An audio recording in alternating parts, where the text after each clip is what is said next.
Côteaux du Layon, Château du Breuil. Alors nous sommes ici en Val-de-Loire, dans la région d'Angers, et c'est un terroir tout à fait singulier. On est sur du schiste noir, et on est également sur un cépage qui est le chenin, 100% chenin. C'est le grand cépage des vins du Layon et en face notamment de Savenière. Mais ici, entre Loire et Layon, nous allons découvrir ce magnifique vin moelleux. Donc on a tout d'abord une couleur assez classique sur un vin moelleux, donc un petit peu jaune soutenu.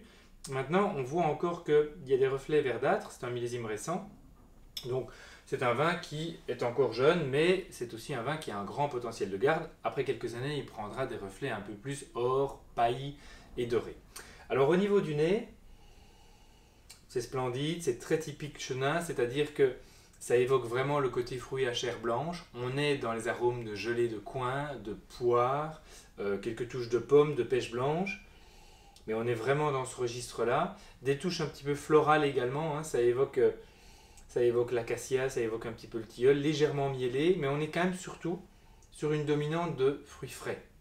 Parce que ici, on n'est pas sur un vin moelleux élaboré par le principe du botrytis, comme on a la tradition à Sauternes, et on a automatiquement des vins très fruits cuits, très fruits confits. Ici, en Côteaux du Layon, et en l'occurrence au Château du Breuil, on est sur une légère surmaturité, donc on a quand même un arôme qui reste sur le côté fruits frais.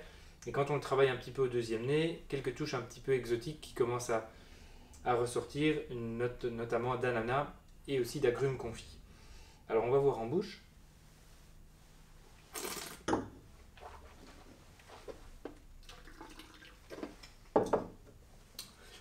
En bouche, c'est splendide au niveau de l'équilibre notamment parce que on a clairement un vin moelleux. Il n'est pas liquoreux, mais il est moelleux. Hein, on est entre deux.